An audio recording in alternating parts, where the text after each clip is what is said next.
할렐루야. 오늘 이 예배의 자리에 참여한 모든 하나님의 사랑하는 이들 가운데 하나님의 평강과 은혜가 늘 함께 하시길 주님의 이름으로 축원합니다. 앞뒤적으로 인사 나누겠습니다. 지난주에도 봄에 대한 인사를 나눴나요? 기억이 안 나네요. 오늘은 이렇게 인사 나누겠습니다. 내게는 당신이 꽃입니다. 인사 나누겠습니다. 내게는 당신이 꽃입니다. 내게는 당신이 꽃입니다. 내게는 당신이 꽃입니다. 하세요. 가까운 사람들끼리 다 하셔야 돼요. 가족들끼리 더 하셔야 된다니까요. 이런 때 안 하면 기회가 없어요. 우리는 너무 관계가 익숙해져 버렸어요.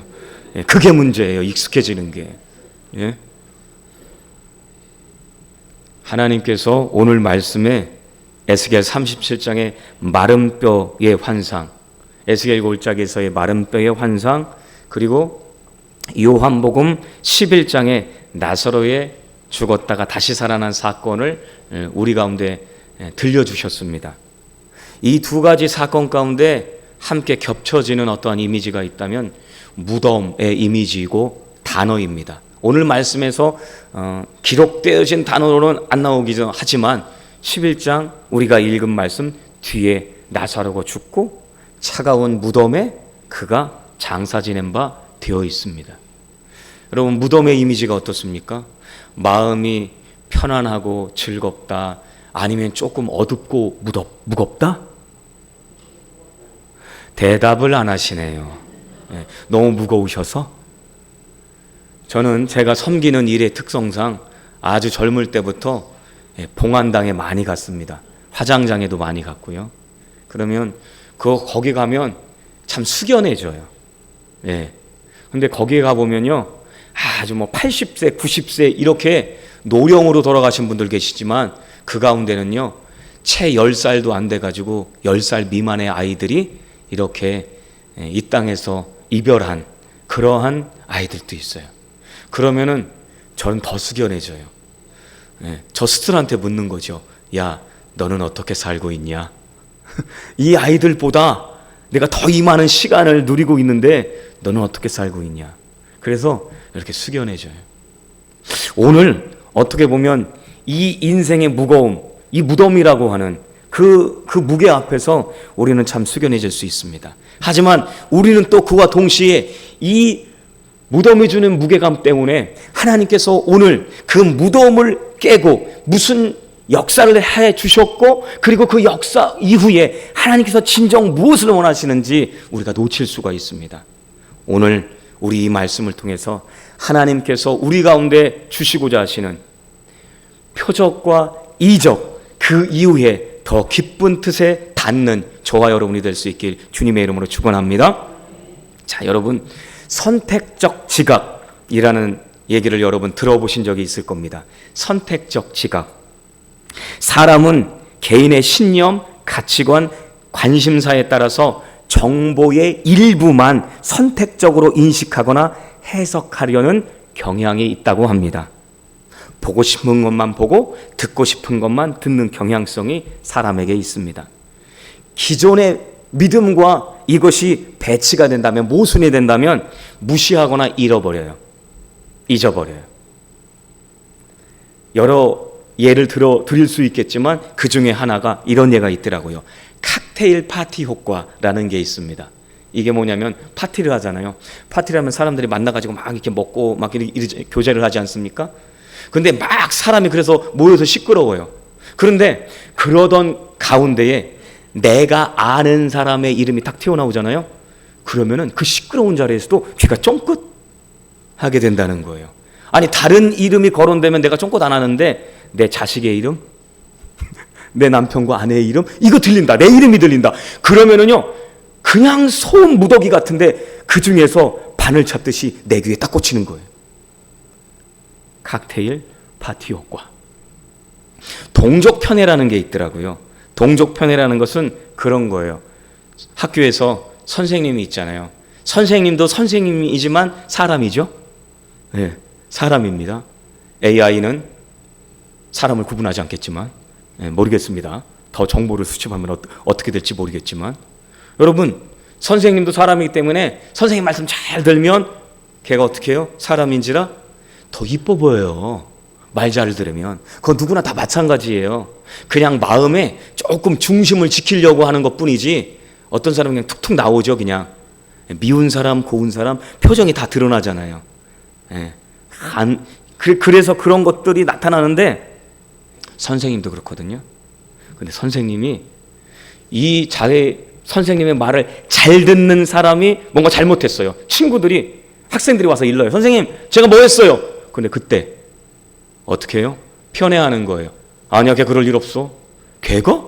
천만의 말씀. 아니야, 시끄러, 조용히 해 하고 외면해요. 바로 이것이 동족 편애. 자기한테 잘하는 사람한테 그 사람을 더 긍정적으로 본다는 겁니다. 해석한다는 거죠. 배고픈 사람에게 길거리 지나갈 때 무슨 간판이 더 잘 보입니까? 식당 간판이 더 잘 보이죠. 아픈 사람에게는요, 병원 간판이 더 잘 보일 겁니다. 오늘 우리는 선택적 지각의 어떠한 한계에 있어요.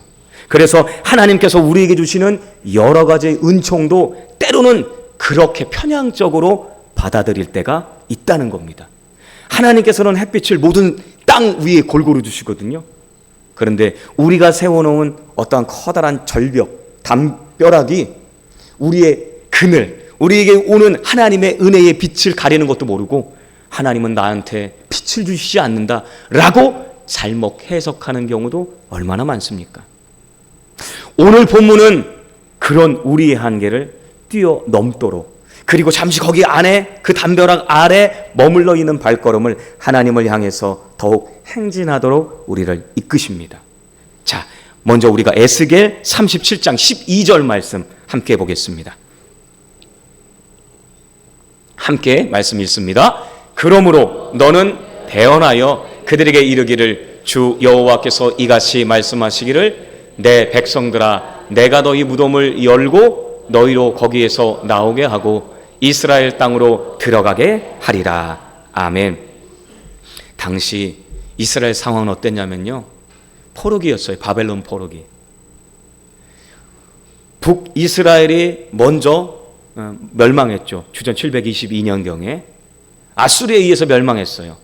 남유다는 아직 남아 있었어요. 하지만 586년경에 그렇게 많은 선지자들을 통해서, 하나님의 사람들을 통해서 경고하셨건만 결국은 남유다도 하나님의 마음, 하나님의 뜻, 하나님의 생각을 외면해서 멸망하고 말았습니다. 바벨론에 의해서요.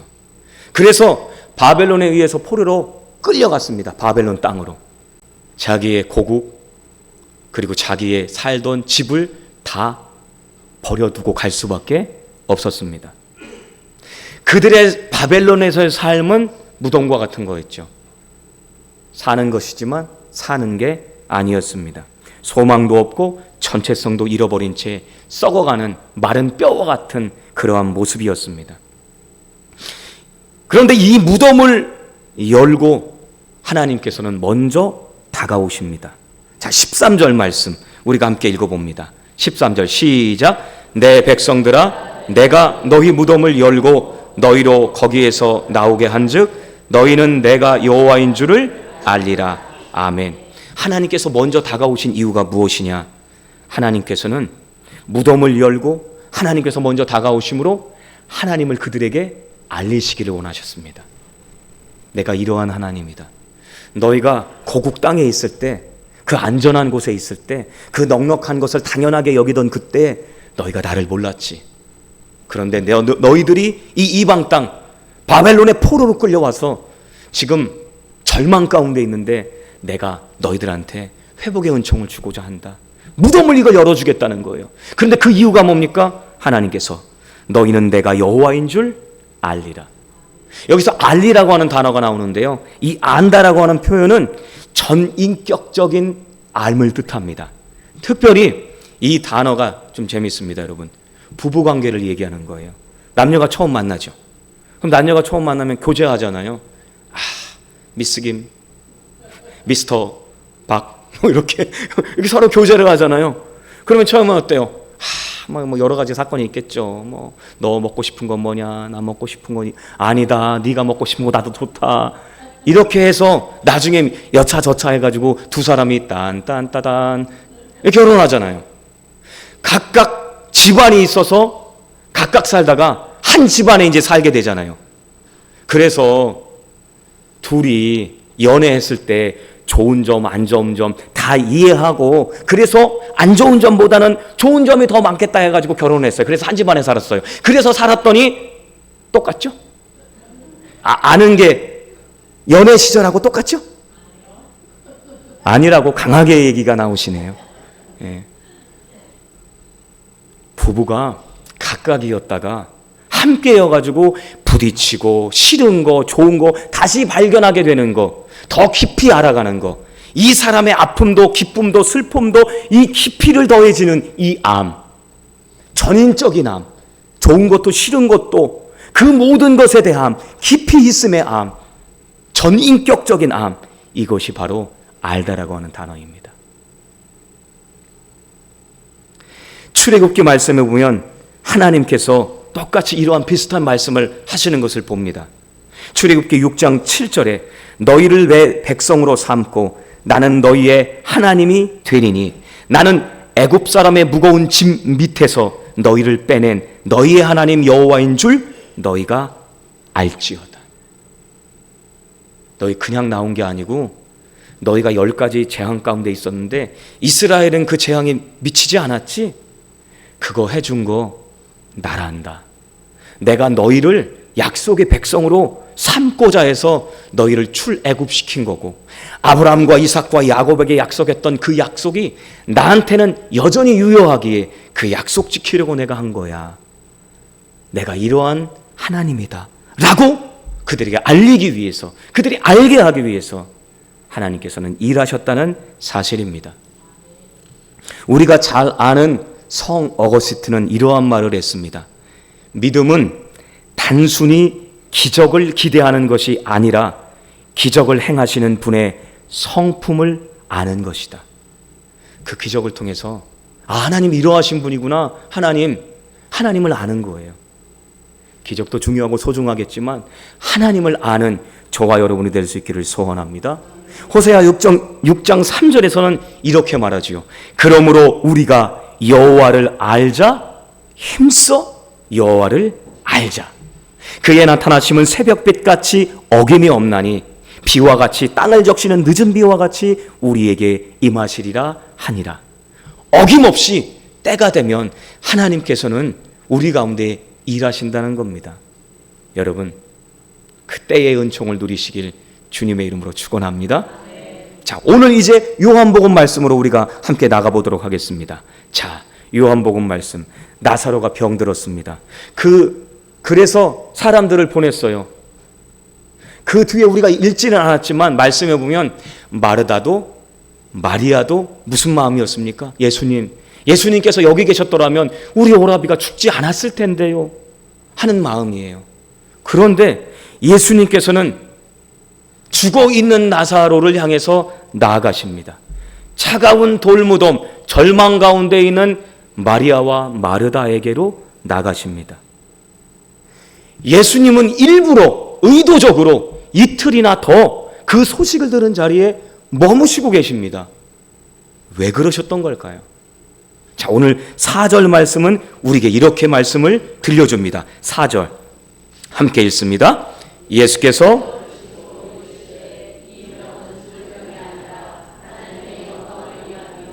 하나님의 아들이 이로 말미암아 영광을 받게 하려 함이라 하시더라.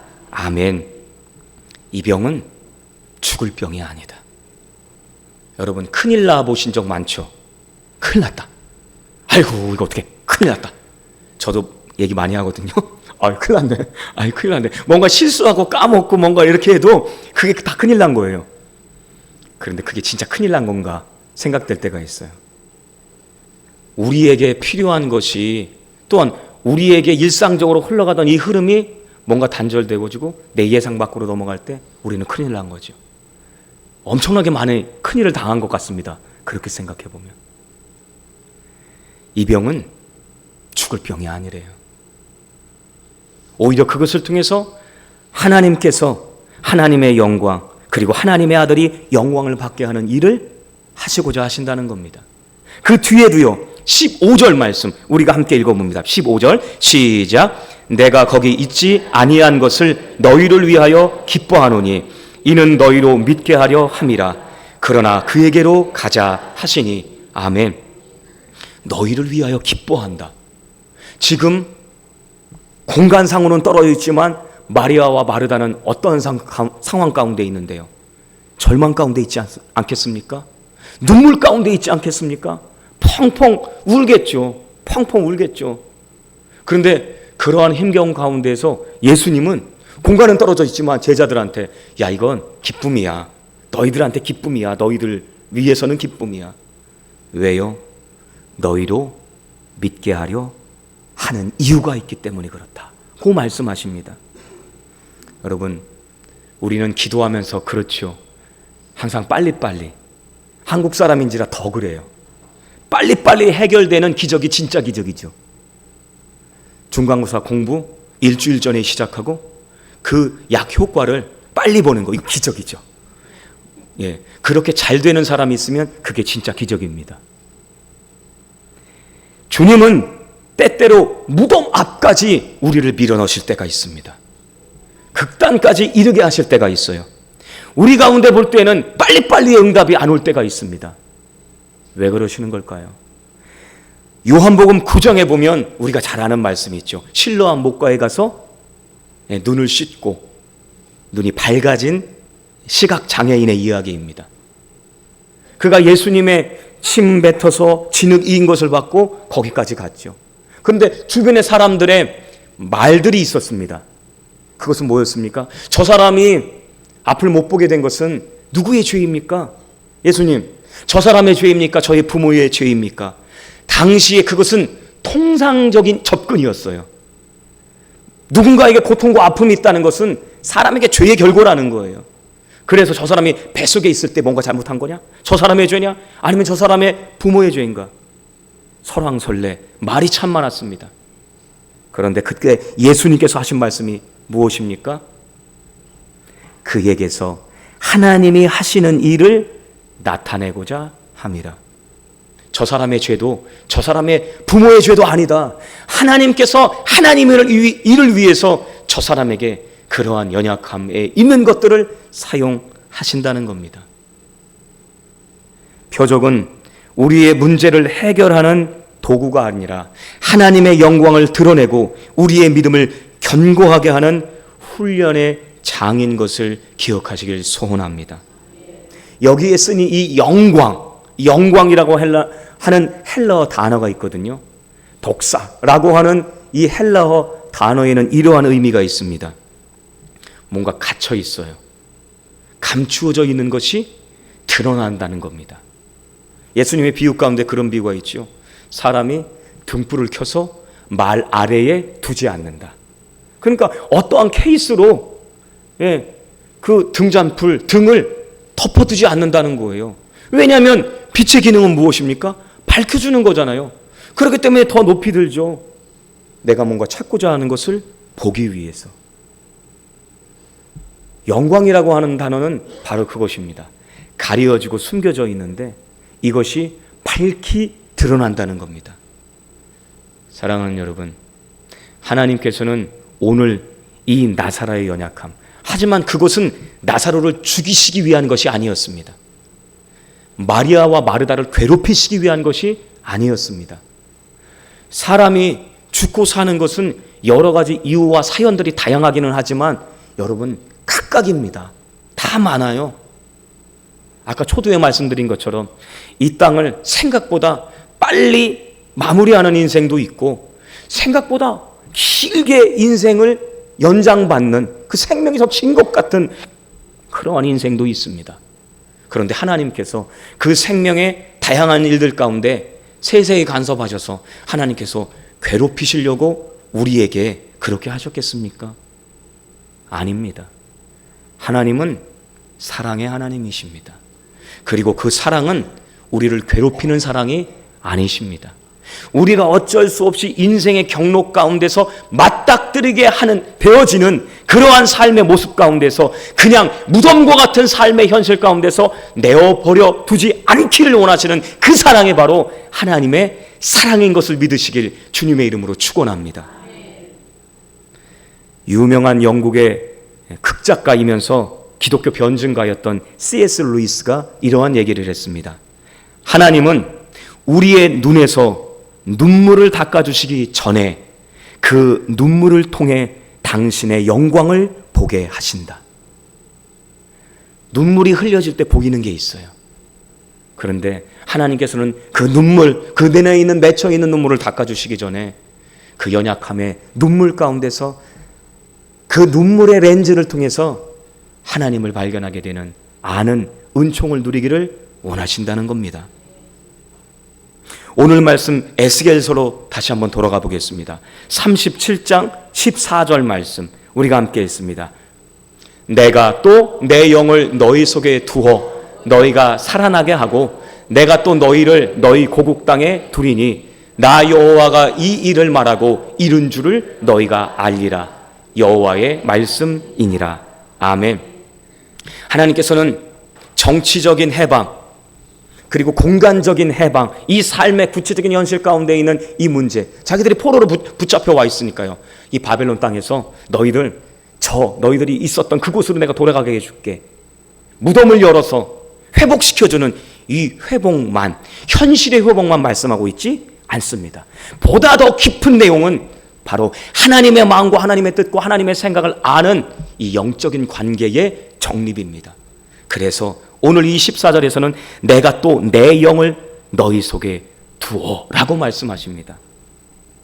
그것이 진정 너희가 사는 거라는 거예요. 하나님과의 관계가 제대로 형성되어지지 않고 제대로 정립되어지지 않는 상황 가운데서의 모든 이적과 표적은 그 이후에 또 다른 이적과 표적을 구할 거예요. 하나님 이번에는 이겁니다.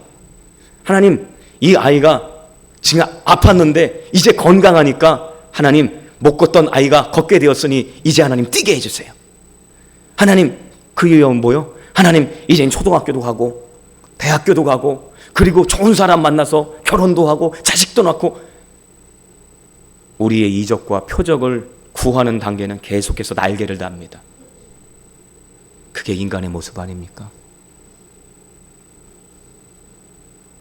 그런데 하나님께서 기사와 이적, 표적을 주신 이유는 하나님을 더욱 알라고요. 하나님을 더욱 알기를 원해서 하나님의 영, 이신 성령을 우리 가운데 주셨다는 겁니다.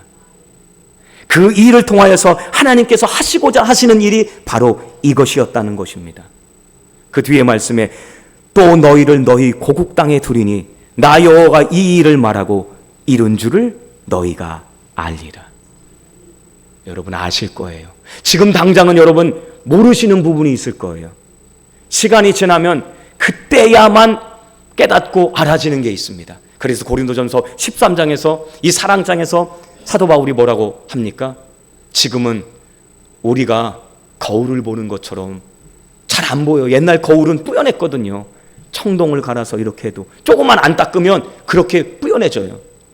하지만 그때에는 우리가 얼굴과 얼굴을 맞대어 보는 것처럼 확실하고 분명하게 알겠다는 거죠. 이 땅에서의 삶도 우리가 세월이 지나가면 알잖아요.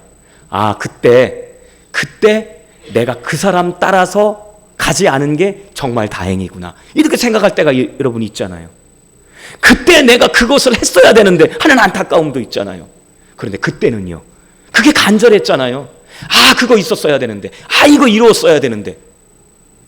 그런데 지나면 그게 없던 것, 또는 그것이 있었던 것이 큰 감사가 되기도 합니다. 우리의 영적인 삶도 마찬가지입니다. 하나님의 은총 가운데 우리가 더욱 주님을 알아가는 기회로 하나님께서 함께 하시면 우리는 이 믿음의 행진 가운데서 하나님의 온전케 하시는 복을 더욱 누리게 될 줄 믿습니다.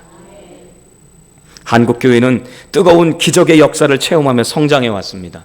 그러나 기적에만 머물러 있으면 삶의 고난이 오고 무덤이 닫혀 있는 것 같은 그러한 상황, 한계 상황이 옵니다. 그리고 쉽게 무너집니다.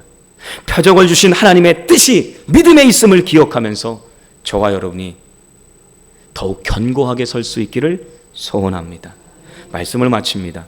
말씀을 마치면서 우리가 한 분의 이야기를 들려드리려고 합니다. 박타미 배우라고 여자 배우를 여러분이 혹시 아시는지 모르겠습니다. 이분이 사모님이 되셨더라고요. 그리고 좀 자녀를 키우면서도 어려움이 있었던 것 같아요. 그분이 기독교 방송에 나와서 이러한 간증을 하는 것을 보게 됩니다. 오늘 본문의 말씀하고 딱 맞닥뜨려지는 내용을 딱 언급하셨기에 읽어드립니다. 전에는 하나님께 아이의 건강 문제나 삶의 고비마다 기적적인 해결을 바랐던 적이 있었습니다. 하지만 하나님은 즉각적인 표적보다 제 안에 믿음의 근육을 키우길 원하셨습니다. 나사로야 나오라는 말씀은 단순히 죽은 자를 살리는 명령이 아니라 절망의 무덤에 갇혀 하나님을 보지 못하는 저의 영혼을 향한 부르심이었습니다. 이제 저는 표적을 따라가는 삶이 아니라 말씀의 약속을 따라가는 믿음의 행진을 하고 있습니다. 아멘. 요한복음 20장 31절에서 요한복음을 기록한 의도에 대해서 이렇게 분명하게 밝히고 있습니다. 오직 이것을 기록함은 너희로 예수께서 하나님의 아들 그리스도이심을 믿게 하려 함이요 또 너희로 믿고 그 이름을 힘입어 생명을 얻게 하려 함이니라. 하나님의 목적은 생명입니다. 그 생명을 이 땅에서부터 그리스도 예수님과 함께 임마누엘의 은총을 따라 누릴 수 있는 더욱 깊어가는 믿음, 더욱 주님 닮아가는 그러한 믿음의 삶으로 나아갈 수 있길 주님의 이름으로 축원합니다.